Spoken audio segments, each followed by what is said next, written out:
नमस्कार, मैं हूं प्रज्ञा मिश्रा और आप देख रहे हैं प्रज्ञा का पन्ना।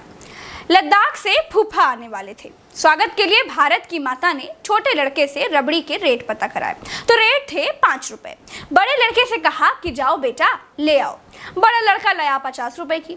माँ ने कहा कि नालायक 5 की चीज 50 में क्यों ले आया। बड़े लड़के ने कहा कि माँ फ्रांसीसी चचा की दूसरी दुकान से लाया हूँ, इसमें किशमिश बादाम डलवा कर पैक करवा कर ठंडी करवा कर बम्बानी भैया की गाड़ी से लाया हूँ। बम्बानी भैया साथ गए थे, चाहे तो इनसे पूछ लो, इसीलिए महंगी मिली। माँ ने कहा ओके कोई बात नहीं। बात हो गई थी खत्म। ये थी अब तक की रफाल जी। लेकिन अब फ्रांसीसी चचा अपनी दुकान में जांच करवा रहे हैं कि रबड़ी के रेट उनकी दुकान में 50 कभी गए ही नहीं, तो 5 की रबड़ी भारत माता के बड़े लड़के को 50 में किसने दे दी थी। तो ये है अब की रफाल डील की कहानी। अब फ्रांस में एक पत्रकार हैं यान फिलिपिन। इन्होंने एक खबर लिखी थी कि राफेल सौदे में दलाली खाई गई है। जब ये रिपोर्ट छपी तो वहां था एक एनजीओ शेरपा जो पैसे कौड़ी के मामले में ठगे गए लोगों की मदद करता है। शेरपा ने खबर पढ़ी और कोर्ट पहुंच गया। रिपोर्ट में दावा था कि डसॉल्ट मतलब वो कंपनी जो रफाल जहाज बनाती है, वो और रिलायंस के बीच कुछ मामला गड़बड़ है। भारत सरकार फाइटर जेट खरीदने वाली है, ये किसी को नहीं पता था, लेकिन उससे पहले ही डसॉल्ट एविएशन को पता चल गया कि भारत को किस तरह के फाइटर जेट चाहिए। और एक सुशेन गुप्ता नाम का आदमी है जो अगस्ता वेस्टलैंड हेलीकॉप्टर घोटाले में पकड़ा गया था, उसकी कंपनी ने भी कुछ सौदेबाजी की है।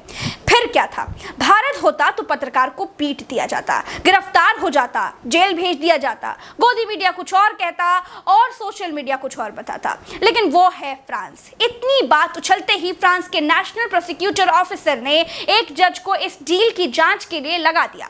कहा देखो भैया, किसने चोरी की है और किसने दलाली खाई है, देश की इज्जत का सवाल है। ऐसे दलाली होगी तो लोग हमारी दुकान से कभी सामान नहीं लेंगे। महंगा बेचना होगा तो हम बेचेंगे, दलाल थोड़ी ना बेचेंगे। अगर न्यायिक जांच में सबूत सही पाए जाते हैं तो फिर आगे ट्रायल होगा, मुकदमा चलेगा, सनी देओल वाली अदालत लगेगी। और अगर सामान बेचने वाले ने दलाली खाकर महंगा सामान बेचा है तो खरीदने वाले की भी पोल खुल जाएगी।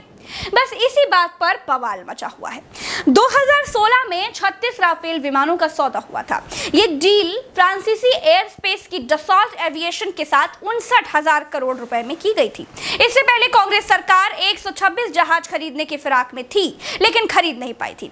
कांग्रेसी कहते हैं कि जितने में हम खरीदने वाले थे, बीजेपी ने उससे ज्यादा दाम पर राफेल खरीदे हैं। और दूसरा ये कि कुछ जहाज का माल भारत ले जाकर हम अपनी सरकारी कंपनी HAL यानी कि हिंदुस्तान एरोनॉटिक्स लिमिटेड में बनाने वाले थे। लेकिन बीजेपी सरकार में जब सौदा हुआ तो जहाजों की संख्या कम कर दी गई और दाम बढ़ा दिए गए और बनाने का ठेका HAL की जगह रिलायंस डिफेंस को दे दिया गया। रिलायंस कब से जहाज बनाने लगा, कोई बताएगा? HAL जो जहाज बनाने में माहिर है उसको किनारे कर दिया। अंबानी जी में कौन सी लार लगी थी? कांग्रेस कहती है 526 करोड़ का जहाज बीजेपी वाले 1670 में खरीद कर लाए थे।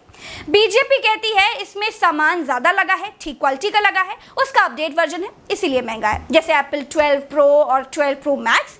ये मामला सुप्रीम कोर्ट भी पहुंचा था। कोर्ट से गुजारिश की गई थी कि राफेल डील की जांच के आदेश दे दिए जाएं, लेकिन कोर्ट ने कहा कोई ठोस सबूत नहीं है। तो ये थी राफेल की कहानी। अगर कोई और उलझी कहानी आसान भाषा में आप समझना चाहते हैं तो कमेंट करके जरूर बताइए। मुझे ट्विटर पर @प्रज्ञा लाइव नाम से फॉलो कीजिए और खोज लीजिए। चलते हैं, राम राम, तो अस्सलाम, जय हिंद।